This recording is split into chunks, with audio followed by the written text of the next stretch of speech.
নবীজি বলেছেন, কেউ যদি ভাঙ্গা অন্তর জোড়া লাগায় তাকে বিনা হিসাবে জান্নাতে দেবে। তাহলে কেউ যদি জোড়া অন্তর ভেঙে দেয় সে তো বিনা হিসাবে জাহান্নামে যাবে।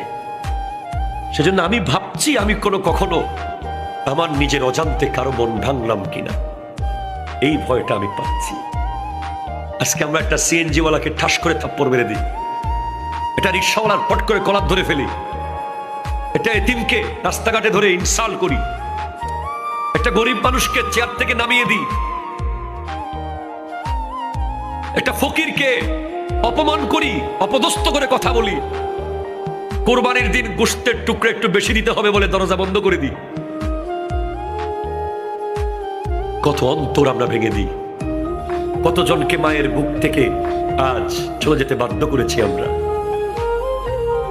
কতজন শখের ব্যবসা প্রতিষ্ঠান ধ্বংস হয়ে গেছে, এখনো হয়েছে, তখনও হয়েছে, যখনই হয়েছে।